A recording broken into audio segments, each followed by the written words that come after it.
if you ever had the situation where you felt that you had more work and less time to do that. Keep it raised if you ever felt that your work-life balance has gone for a toss. Thank you. Mr. Table Topics Master, fellow Toastmasters, and guest.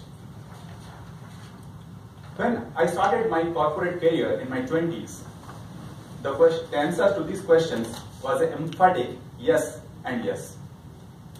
The reason being that I was full of energy and chutzpah when I started my career. Solution to any problem for me was to put in more work and more hours into it without even understanding the criticality of what I am doing. The result? Within 4 years, by the time I was 25, I was already burnt out. I was overwhelmed with the work that I was doing, and I was always irritable, anxious, too less energy, lethargic. If I have to go back and do it all over again, I will do it differently. The reason being, since then, I have got a couple of additional degrees, I have worked in a couple of additional companies, read a few hundred books, and hopefully matured over the years. So this is me giving advice to my 20-year-old self, the productivity hacks I wish I knew in my 20s. There are 3. Number 1, be listful. This is a typical day that used to happen in my 20s. I reach office at 9:30. Immediately I would start my work at hand. I would start coding or started documenting. Within half an hour or something, my boss comes into my cubicle and asks, Shuvendu, can you work on this particular research item? I said, why not? I put that first work at bay, start working on the research item. Within half an hour, I feel anxious to check my mails. I put that work aside, check my mails. After that, I go into checking my Facebook account. Immediately after that, I got pulled into a stand-up meeting. After I came back from the stand-up meeting, I forgot what I was doing. Normally it happens. This is what I do things in my 30s. When I reach office, the first thing I do without even opening my mail is I list the tasks that I'm going to do in that day. And the tasks are not work specific. They may be office work or the things that I'm going to do after office. If you look at Exhibit A, this is how I list down my tasks.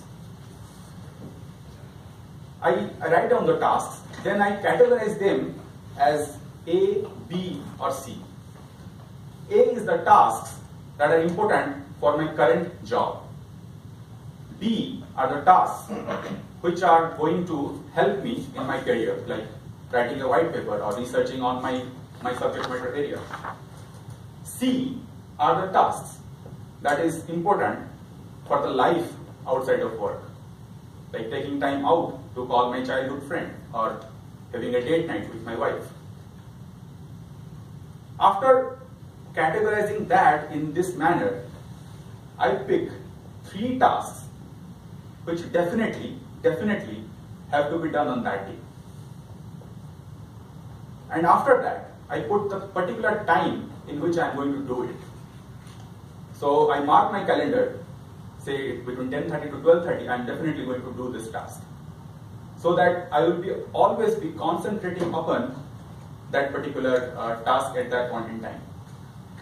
In weekends, I also follow the same principle, but not so judiciously. I just put the tasks which are related to my hobbies or passions and put that on my fridge. How this helps? This helps because I don't have to remember what I'm going to do next. I can be focused upon what I'm doing at that point in time. Also, it helps because it diminishes my anxiety to look at my mails or look at FB time and time again. And there is one benefit to that as well. When I complete a task, I cross it out.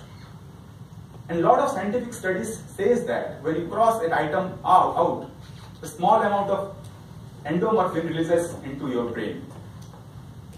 And that's my benefit out of all this. Number 2 hack.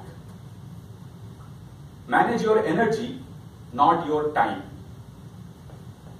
We all know that we only have 24 hours in a day. So we are not going to change that. What we can optimize is the energy that we have to go through a day. Again, back to my 20s. Although I was working for 12 to 14 hours a day, by the time I will come back home, I would feel that I have still a lot of work left and less amount of time to do it. So what I will do? I'll cut back on my sleep. I'll cut back on my lunch hour. I stopped going to the gym. Still, it was a vicious cycle. The work was there. I had less time to do it. I tried optimizing the energy that I have to do that amount of work. Look at exhibit 3. It is a tripod kind of thing, where more energy can be created if you have enough amount of good sleep, 7 to 8 hours of sleep, good nutritious food, and good gym time or good exercise. By doing that, I felt that I have more energy by the time I come home and work with after work life. On the same subject, I'm not a morning person, so it takes me a lot of time to get going in the morning. I have to drink a couple of cups of coffee once in house before I leave for office, and once after reaching office to get started for the day. This is here where I took cue from life coach Tony Robbins' morning ritual. One of the things that I do currently is after I get up from bed, I do a breathing exercise for 2 to 3 minutes. And then immediately I do kind of push-ups or crunches. What it does is, it increases my heart rate up, and also it puts a few amount of adrenaline into my bloodstream. So it works better than coffee, I would say. Try it, it's a very simple formula, but it works. Sometimes I struggle during the office hours due to the less attention span that I have. Raise your hand up if you also felt the same issue, like you can't concentrate more than 30 or 40 minutes. A lot of research has shown that average attention span normally diminishes after 30 or 40 minutes for a normal brain. It peaks close to 10 to 20 minutes, and after that it goes down. So every 30 or 40 minutes, I try to take a break. Be it go to somebody's cubicle and talk it out, be it doing normal breathing exercises, and it really helps. The time period that I struggle the most in office is 1 hour after lunch. As an Indian, I'm used to heavy lunch. That's how it happens that when we're having a heavy lunch, your blood sugar level goes up. Insulin is released into your bloodstream, and after 1 hour or so, your blood sugar level comes down. And that is where you feel like slouchy. And that is the time that happens like 2 to 2:30 in office. I do all my unproductive work. I send all my unimportant mails or go for a coffee break or socialize. That's how I pass through that particular time zone. This brings me to hack number 3. Choose your battles consciously. Even though you have optimized your energy, you have optimized your time, it's not infinite. you have to choose your battles, choose your projects, choose your relationship to focus upon so that you are not shooting in all directions. In my 20s, what I used to do is I would take any assignment that would come in my way. I would hope that I'm going to shoot in all directions, at least somebody is going to catch a bullet. Meaning that if my work is not noticed in one particular project, at least in another project it would be noticed. Over the years, I felt that's a wrong attitude to have. Currently, what I do is that I don't take a project or assignment without understanding the criticality of it. I ask the WH questions. Why it is important for the organization?